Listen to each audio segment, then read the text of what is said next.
तो आज हम बात करेंगे हमारे देश के शानदार अनबायस्ड जर्नलिज्म के बारे में। एक एग्जांपल देखिए, जब बात आती है कर्नाटका के हिजाब केस की, It doesn't matter that countries like Kosovo, Azerbaijan, Indonesia, Morocco may not consider hijab integral.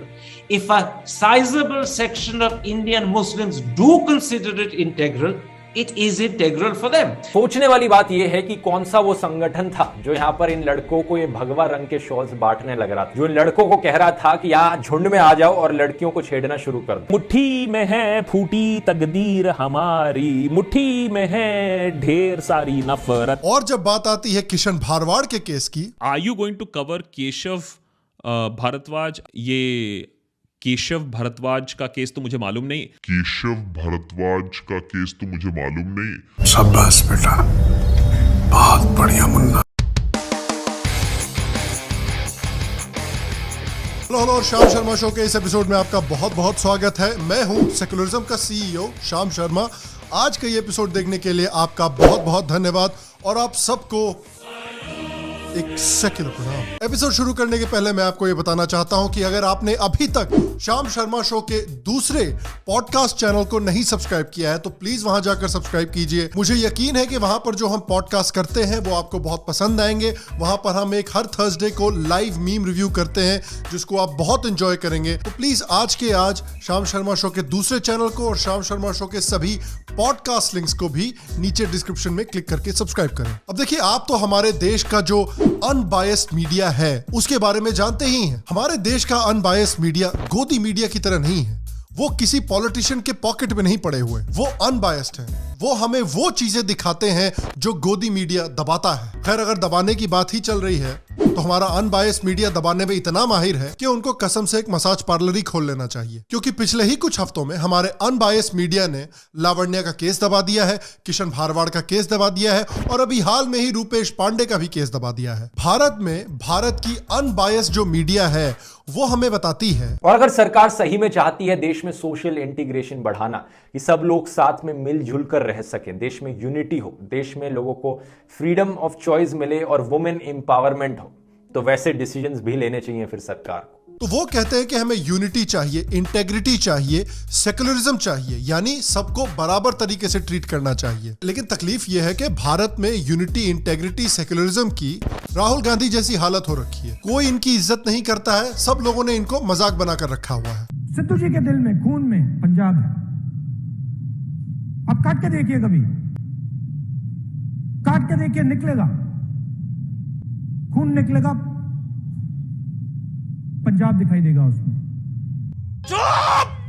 चुप हो जा, सातवीं फेल, चुप हो जा। भाई, क्योंकि अगर हमको यूनिटी और इंटेग्रिटी और सेकुलरिज्म और बराबरी चाहिए तो किसी धर्म के ऊपर बात करने के लिए अगर आपके ऊपर हिंसा होती है तो उसके खिलाफ भी हमें आवाज उठानी चाहिए। अगर हमें बराबरी चाहिए तो फोर्स्ड कन्वर्जन के खिलाफ भी हमें आवाज उठानी चाहिए। अगर हमें बराबरी चाहिए तो अपना धर्म शांति से फॉलो करने के लिए अगर आपके ऊपर हिंसा होती है तो उसके खिलाफ भी हमें आवाज उठानी चाहिए। लेकिन आप देखिए कि रूपेश पांडे के केस के समय, लावण्या के केस के समय, किशन भारवाड़ के केस के समय, जहां पर एक मौलाना साहब इसकी मौत में इन्वॉल्व थे जो कि दूसरों को मारने के लिए लिस्ट भी बना रहे थे। एक गुस्ताख की बात नहीं कर रहे हैं, बल्कि एक बड़ी तादाद है गुस्ताखियों की। ये देखें, ये लाइन लगा के ये सब गुस्ताख हैं। जब इन तीनों की मौत हुई तो हमारा बराबरी सिखाने वाला अनबायस्ड मीडिया उस समय पर क्या कर रहा था? इंडियन क्रिकेट टीम की पॉलिटिक्स डिस्कस कर रहे थे, नर्सरी राइम गा रहे थे। शायद एक नर्सरी राइम है जो हम सब ने सुना है, सब ने गाया है। हमटी Dumpty sat on a wall, हमटी Dumpty had a great fall. Triple तलाक हटने पर नाराज हो रहे थे। प्रॉम्प्ट करके बोला वो 3 तलाक हटा दिया। अबे 3 तलाक हटा दिया, तेरा क्या जा रहा है भाई? लेकिन जब इनसे किशन भारवाड़ के बारे में कुछ पूछा, are you going to cover Keshav Bharadwaj? अगर आपको पता हो क्या उसके साथ क्या एक अखलाकिया फलू को ही कवर करोगे आप? आपका भांड मीडिया की तरह बिहेव नहीं करना चाहिए।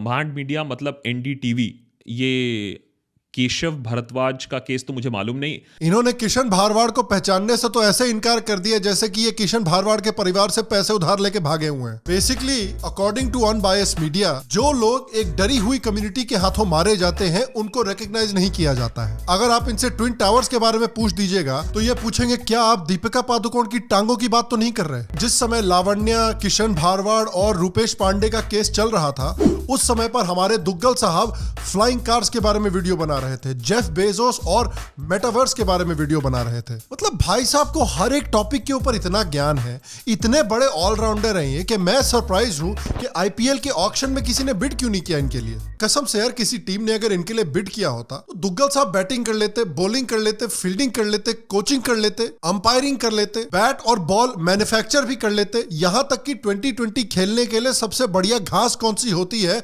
वो भी डिजाइन कर लेते। और इन 3 केसेस के समय आरफा खानूम की द वायर वेबसाइट क्या कर रही थी? ये लोग संघ और गोडसे को गरिया रहे थे। ये लोग इस बात पर वीडियो बना रहे थे कि हामिद अंसारी जी कितने बड़े विक्टिम हैं और उत्तर प्रदेश के वोटर से अपनी बेइज्जती करवा रहे थे। हम वोट देंगे इन्हें कप प्लेट पे, ये भाजपा के सहयोगी से नहीं वोट देंगे। अब हम देंगे बीजेपी को तो मजबूरी में दे रहे हैं या उत्साह के साथ दे रहे हैं? हम तो सबसे मेन चीज जो भाजपा की है ये वो लॉ एंड ऑर्डर रहा, मतलब लोगों में जो है सुरक्षा का भाव है। लेकिन देखिए वो भी हमारे जो सहयोगी हैं वो भी कह रहे हैं कि कुछ भी हो जाए, चाहे महंगाई बढ़ जाए, बेरोजगारी बढ़ जाए, कोरोना में भी कुछ हो जाए, हम तो बीजेपी को वोट देंगे। हम बीजेपी को ही वोट देंगे। बंद करो, हाथ जोड़ के मैं मोदी साहब से गुजारिश करता हूँ। तो हमारा जितना भी अनबायस्ड मीडिया है वो किशन भारवाड़, लावण्य और रूपेश पांडे के केस के समय पर मिस्टर इंडिया की तरह गायब हो गया। लेकिन जब कर्नाटका के हिजाब का केस आया तो वो उस केस पर उतनी तेजी से लपके जितनी तेजी से इवांका की तरफ मोदी जी लपकते हैं। लोग लंबे लंबे वीडियो बना रहे थे हिजाब केस के बारे में जिसमें कि वो मोहम्मद रफी के गानों का चीरहरण कर रहे थे। नन्हे मुन्ने बच्चे तेरी मुट्ठी में क्या है, मुट्ठी में है ढेर सारी नफरत। जब ये गा रहे हैं तो वाकई लगता है कुछ मरा है। मैंने इतने कसूर किए हैं कि मुझे ये सब सुबह से शाम हो गई और ये सब झेलना है। द वायर में देखिए आरफा जी ने एक लंबा चौड़ा वीडियो बनाया इस बात पर, करण थापर जी ने एक वीडियो बनाया और देखिए उसमें क्या कह रहे हैं। It doesn't matter that countries like Kosovo, Azerbaijan, Indonesia, Morocco may not consider hijab integral. If a sizable section of Indian Muslims do consider it integral, it is integral for them. Duggal साहब ने भी metaverse से एक दिन की छुट्टी ली और इस मुद्दे के ऊपर वीडियो बनाया। सोचने वाली बात यह है कि कौन सा वो संगठन था जो यहां पर इन लड़कों को ये भगवा रंग के शॉल्स बांटने लग रहा था, जो इन लड़कों को कह रहा था कि यहाँ झुंड में आ जाओ और लड़कियों को छेड़ना शुरू कर दो, यहाँ जय श्री राम के नारे लगाने शुरू कर दो। 100 से ज्यादा लड़कों को एक जैसी दिखने वाली सैफरन शॉल दी जा रही है। ये काम किसी संगठन का है। तो हिंदू स्टूडेंट्स को कौन से ऑर्गेनाइजेशन मदद कर रहे हैं इसके बारे में दुग्गल साहब को बहुत चिंता है, लेकिन ये हिजाब वाली लड़कियों को कौन से ऑर्गेनाइजेशन मदद कर रहे हैं इसकी इनको चिंता नहीं है। तो भाई हम चिंता कर लेते हैं। बजाओ music. Now some of the details that the police are sharing with us here is the fact that one of the girls here involved in the protest, Muskan, her father Abdul Shukur is a PFI leader in the district. Apart from that, we are also getting another girl, Alia Asadi, whose cousin brother as well is a part of the PFI. We've heard the Home Minister just earlier in the day say that the external elements and their influence on this entire protest and the controversy is something that they are probing. Quint ने 8-9 video बना दिए हैं अभी तक इस हिजाब case पर। एक भी वीडियो रूपेश पांडे, लावण्या या किशन भारवाड़ पर नहीं बनाया अभी तक। In a strange and quite frankly shocking decision, the Karnataka High Court on Thursday, 10th February, refused to grant any interim order protecting the rights of Muslim girls to attend classes while wearing their hijabs. Quint ऐसे article लिख रहा है जो कह रहा है कि हिजाब तो भाई टूल ऑफ एम्पावरमेंट है औरतों के लिए। खैर, इस समय पर इस टूल ऑफ एम्पावरमेंट को ना पहनने के लिए कश्मीर की सीबीएसई टॉपर को डेथ थ्रेट्स मिल रहे हैं। मतलब ये डरी हुई सोसाइटी इतनी लिबरल है कि आप अगर अपने आप को एम्पावर नहीं करना चाहते तो आपको मार दिया जाएगा। इनफैक्ट क्विंट के वेबसाइट पर अगर आप जाएंगे तो हिजाब केस के बारे में उन्होंने पूरा अलग से सेक्शन बनाकर रखा हुआ है जहां दर्जनों आर्टिकल डाले हुए हैं। मतलब कसम से हम लोग राणा अयूब और साकेत गोखले के स्कैम्स के बारे में बात कर रहे हैं, लेकिन भारत का सबसे बड़ा स्कैम अनबायस्ड जर्नलिज्म है। आप देखिए कि इस समय पर कई मुस्लिम औरतें हैं जो बहुत बहादुरी के साथ हिजाब के खिलाफ अपनी आवाज उठा रही हैं और हिजाब की सच्चाई दुनिया को बता रही हैं। कर्नाटका के उसी स्कूल की हिंदू लड़कियां देखिए कितने अच्छे से यूनिफॉर्म के फेवर में आर्ग्यूमेंट दे रही हैं। ಪ್ರೊಟೆಕ್ಷನ್ ಬೇಡವಾ? ನಮಗೇನು ಪ್ರೊಟೆಕ್ಷನ್ ಇಲ್ವಾ? ಹಂಗಾರೆ ನಾವು ಹುಡುಗಿರಂತೆ ಯಾಕೆ ಯೂನಿಫಾರ್ಮ್ ಅನ್ನೋದು ಯಾಕೆ ಮಾಡಬೇಕಾಗಿತ್ತು? ಎಲ್ಲರೂ ಒಂದೇ ಅಂತ ತಾನೇ ಯೂನಿಫಾರ್ಮ್ ಕೊಟ್ಟಿದ್ದು. ಅವ್ರು ಹಿಜಾಬ್ ಹಾಕೋ ಬರೋದಾದ್ರೆ ನಾವು ಸೀರೆ ಉಡ್ಕೊಂಡು ಬರ್ತೀವಿ, ಹಣೆಗೆ ಹಿಡ್ಕೊ ಬರ್ತೀವಿ, ಹೂ ಮಾಡ್ಕೊಂಡು ಬರ್ತೀವಿ. ಕೊಡೋದಾದ್ರೆ ಎಲ್ರಿಗೂ ಸಮಾನ ತೀರ್ಪೇ ಕೊಡಬೇಕು. ಅವರಿಗೊಂದು ಇವರಿಗೊಂದು ಮಾಡೋದಾದ್ರೆ ನಾವು ಹೆಂಗೆ ಮುಂದೆ ಏನು ಮಾಡ್ಬೇಕಂತ ನಮಗೆ ಗೊತ್ತಿದೆ, ನಾವು ಅದನ್ನೇ ಮಾಡೋದು. ನಮ್ಮ ಬೇಡಿಕೆ ಏನಂದ್ರೆ ಸಮಾನ ತೀರ್ಪು ಕೊಡಬೇಕು. ಅವ್ರಿಗೆ ಹಿಜಾಬ್ ಹಾಕೋ ಬರ್ಲಿ, ನಾವು ಬೇಡ ಅಂತ ಹೇಳ್ತಾ ಇಲ್ಲ. ಕಾಲೇಜ್ ಕ್ಯಾಂಪಸ್ ಕ್ಲಾಸ್ ಒಳಗಡೆ ಹಾಕೋ ಬರಂಗಿಲ್ಲ. लेकिन इन मुस्लिम औरतों को और कर्नाटका के स्कूल की इन लड़कियों को कौन सा लेफ्ट विंग पोर्टल कवर कर रहा है? इन लोगों को सिर्फ ऑप इंडिया और स्वराज्य जैसे राइट विंग पोर्टल्स कवर कर रहे हैं। तो क्या ऑप्शन रह गया इन बेचारी औरतों के पास? इन औरतों से तो लेफ्ट विंग पोर्टल ऐसे भागते हैं जैसे कि ऑल इंडिया बकचोद के कमेडियन से लड़कियां भागती हैं। वही लोग जो लोग कॉन्स्टिट्यूशन को अपनी सगी माँ से ज्यादा प्यार करते हैं, वो लोग उन औरतों से सवाल नहीं पूछना चाहते जो कि भारतीय कॉन्स्टिट्यूशन और भारतीय सुप्रीम कोर्ट के ऑर्डर नहीं मानना चाहती हैं। कि अगर हमारी शरीयत में मुदाखलत की जाएगी तो कसम खुदा की एक ऐसा प्रोटेस्ट होगा पूरे हिंदुस्तान में और हिंदुस्तान के बाहर कि ये दुनिया देखेगी, जिसकी गूंज दूर दूर तक जाएगी। देखिए, इस अनबायस्ड जर्नलिज्म की खूबसूरती को समझने के लिए सबसे पहले ये समझना जरूरी है कि हम सब जो हैं वीरदास की तरह 2 इंडिया से आते हैं। We come from an India जहां पर घूंघट को पेट्रियार्की माना जाता है, लेकिन हिंदू औरतें बुर्का पहनकर पेट्रियार्की से लड़ती हैं। वैसे इनके पॉइंट में थोड़ी बात भी है यार। देखिए, बुर्का वगैरह जो है काफी यूजफुल गारमेंट होती है। अक्सर फ्लाइट वगैरह पे हमको खाना नहीं ले जाने दिया जाता है, उसका सोल्यूशन है बुर्का में।